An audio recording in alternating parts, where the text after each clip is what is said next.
Hey, quesarito's pretty good. Oh yeah, a video. Um, Fuck 'em.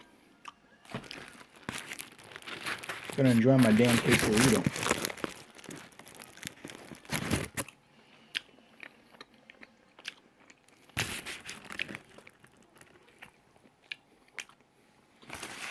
Hey, shut up!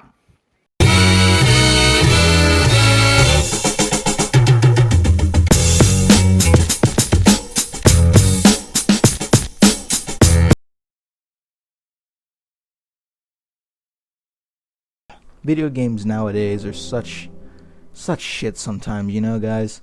I mean, seriously. Not only video games, but just general media. Pretty much following its own copy-paste formula of, oh, people like this? Well, how about we make it 1,000 times? Until I get fucking bored of it or some shit. I don't know. Whatever, dude.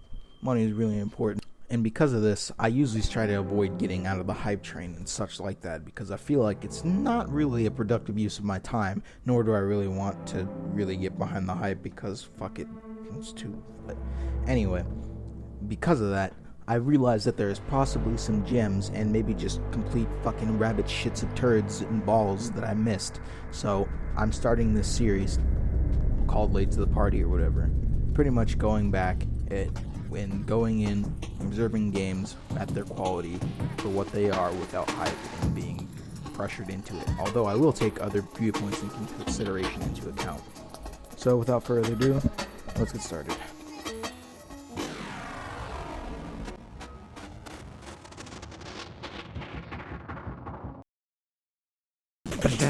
Shovel Knight. This game is, you know what, I gotta stop fucking singing and So Shovel Knight. Basically, I heard about this game, from a lot of my friends, and people were all talking about it and shit, but I didn't hear that much of it. So, although most people in videos will usually put news surrounding the game and like 10 out of 10 footage or whatever, and like reviews and shit, I'm not gonna do that. Hopefully I've already put that footage there so I can't contradict myself, but anyway, basically I'm going in and doing Shovel Knight.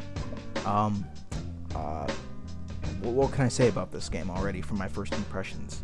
Well, I didn't really know completely what to expect. I guess I was expecting something to be pretty good, but maybe not living up to its potential.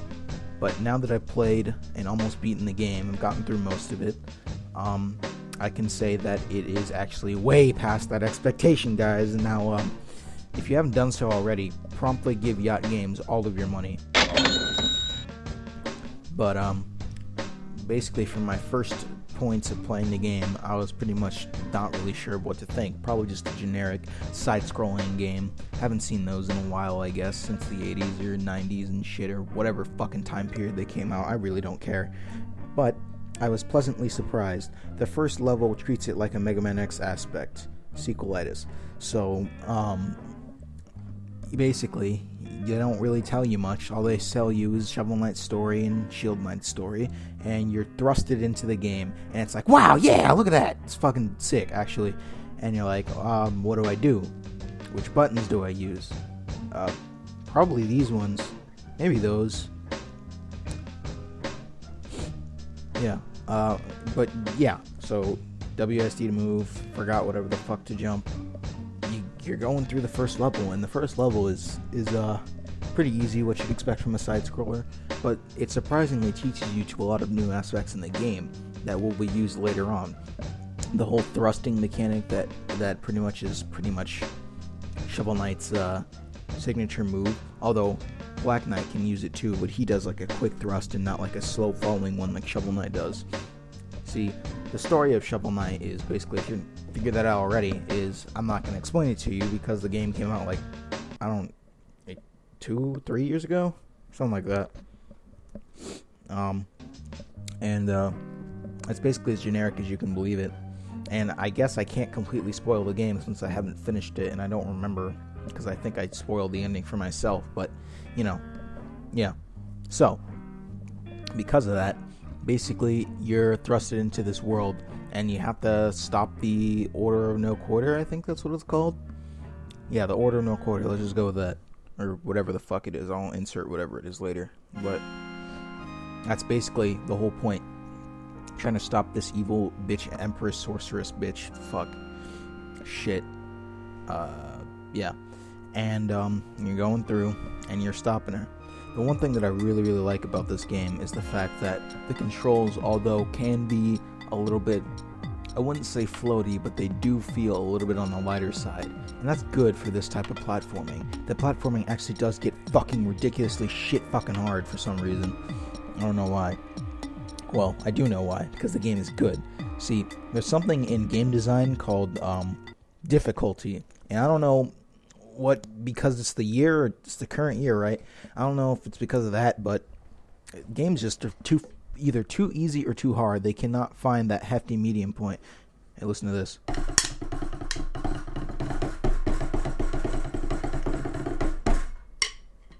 Alright, so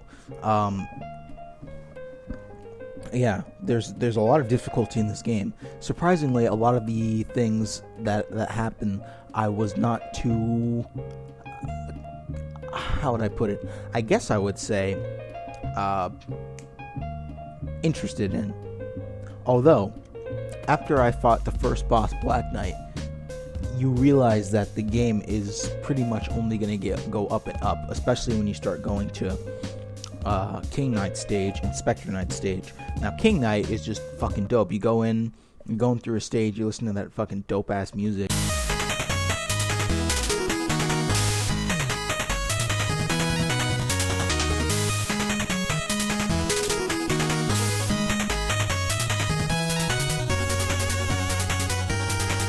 Because this game has one of the best soundtracks, I think, of all time. And, you're going in and you're like, wow, this game is actually really fucking good. Like, it's fun. Like, it's good. It's a good game. How many other of those have there been? Like 2? Yeah. So, yeah, you're going in, and then when you finally get to King Knight after going through all these weird things, which I've kind of glossed over, but I'll explain them like this. Basically, there's a lot of platforming in the game, and they introduce new elements, so that way, you can integrate them into your play to navigate through the stage. Good game design. Lol. But, when you finally get to King Knight, Shovel Knight's telling him how he's not the king of this place, and you're like, what?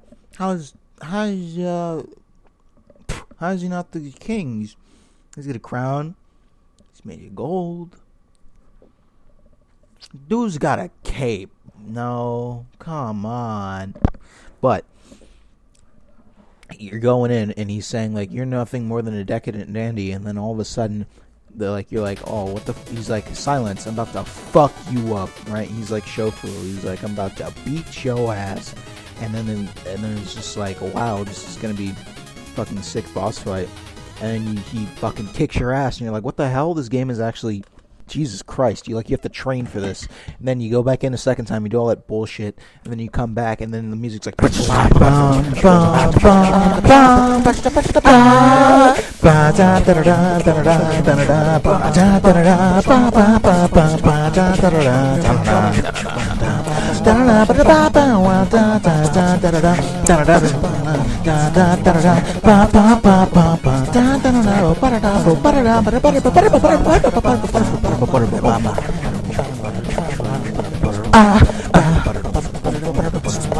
and you're fucking like, oh god, jeez, help, please, I have nothing, I can't even go to the shop yet, I don't think, at this point. Maybe you can, I don't remember.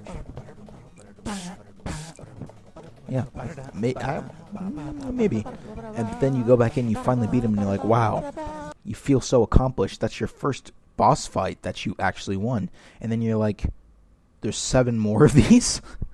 Yeah, I hope you like those easy parts, because they're not getting any easier. They're just getting a whole lot harder. There's no bad design, I don't think, in this game. It just takes a lot of getting used to. But it's not like, oh, tutorial here, tutorial there. Do you know how to use a shovel in real life? You use it to dig holes, you know what I'm saying? So you just do it in the game. Like, you know, press D to move. Stupid fucking retard. Look at you. Fucking idiot. You gave us the money, so you have to listen to the tutorial. It's not like you may have played a game like this before, or, you know, played a game period, or have, you know, hand-eye coordination. You have those. Use your brain, damn it. I don't want to be handheld. I'm not, like, this isn't my first game I've ever played. And Yacht Games gets that right. Also, I think that they, even if they were to put a tutorial in, I think it'd be redundant, because most people who would even be playing Shovel Knight would be people nostalgic from the 80s who are used to that Zelda, Castlevania, Mega Man style. All those games pretty much rolled into one big, delicious package. Real good, real nice, real good stuff. 10 out of 10. Good. Just kidding. It's not 10 out of 10. To me, I feel like this game is a solid 9. Solid 9. It lives up to its name in every way, I would believe. Honestly, they're still making DLC. The new one is you play as Plague Knight, and I heard that they were going to make one for Spectre Knight. Don't know if it's just speculation, I'm saying. So nice, don't buy it. That's it. Goodbye.